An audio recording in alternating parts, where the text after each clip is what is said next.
Pinaghukayan daw ito ang ginto. Katunayan na may nagaganap talaga. Sukin na natin ang loob ng bahay. Ano kaya ang ating madidiscover? Isang lumang bahay na naman ang ating iimbestigahan sa gitna ng kabukiran. Ayon sa sabi-sabi, marami na namang matutuklasan na kaganapan. Katulad kong detective ay nahihirapan din mag-imbestiga. Ayon sa sabi-sabi, maraming masasayang alaala ang naiwan. Halina't pasukin at imbestigahan. Marami nag-message sa akin na may kakaiba daw doon sa loob. Katunayan, ang mga ganitong bintana ay panahon pa ni kupong-kupong. Dahil sa mga kalawang na iyong makikita, mga kahoy na wasak na. Sa harap ng bahay may puno ng mangga at puno ng langka, puno ng kalamansi, kayo ba no? At puno ng sampalok. Unang bintana, pangalawang bintana, at pangatlo. Bago natin pasukin ang bahay na ito, nais ko munang ipakita ang antik na CR. Dito nga sa loob, may ebidensya akong nakita. Ibig sabihin, lagim na naman na nagaganap dito sa loob. Saya-saya. Kumawari sa antik na ito, naman nilipad lang ng hangin. Kita ang kalansay na manok. Para bang dito nila minumukbang ang mga nilalang na hindi natin nakikita. Madalas daw pumupunta dito ay mga naka-scooter. Gilid nga ng bahay, nakita ko naman ang kapirasong ebidensya. Katunayan na may nagaganap talaga. At sa mga oras nga na ito ay umaambo na. Dahil paggabi daw, ay kinakasal, mga tikbalang. Sukin na natin ang loob ng bahay, ano kaya ang ating madidiscover? Baka sa bahay na ito ang pinaglumaan na talaga ng panahon. Pinaghukayan daw ito ang ginto. Malaking butas na ito ay mga kahoy at tubig. Maaari kayang maraming ginto ang nakuha nila. Ayon sa haka-haka, nasa 2 kilometro ang lalim nito at puno na ng tubig. Na kapag nahulog ang sino man, hindi na makakabalik. Ngunit talaga ang prioridad sa ating investigasyon ay makakita ng mga ebidensya. Tulad ng bagay na kapiraso na ito. Alam nyo na, ang ibig sabihin nito, diba? Tinubuan ng mga damo ang buong bahay. Lahat ng sulok, makikita ninyo. Pasukin naman natin ang kanilang kitchen area. Aking pagpasok sa loob, nakatambad ang mga ebidensya.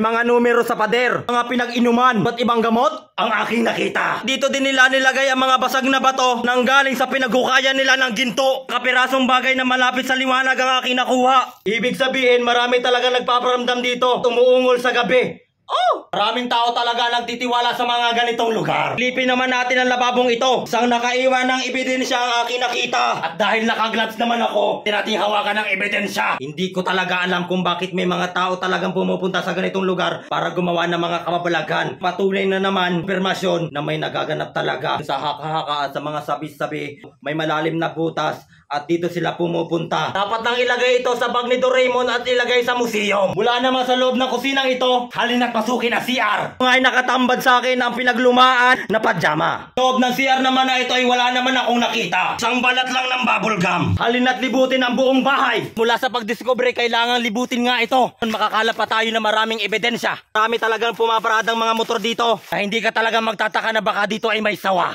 Sa gubat na inyong nakikita sa loob ng bahay at sa labas. Dito nga ay may mga tuyong kahoy na pwedeng panggatong kapag nagpiknik kayo. May mga bulaklak din na pwedeng pangregalo sa February 14. Yun naman ay dahil kung gusto mo lamang makatipid. Pagaman naging pataba na rin na ang laman ng boting ito. Dahil ang mga puno dito ay masisigla, tek sa bunga at masasarap pa.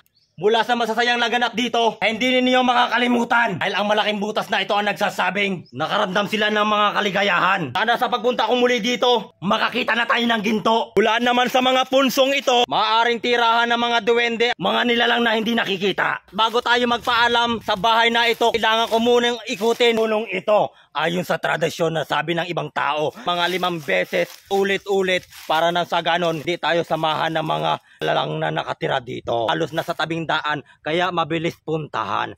Ang masaya lang dito sa pag-ikot-ikot ko dito, maaaring may mga sumunod at nararamdaman akong kakaiba. Init ng katawan, kaligayahan at mga bagay na makamundo. Kaya yung mga pupunta dito, may warning na kayo.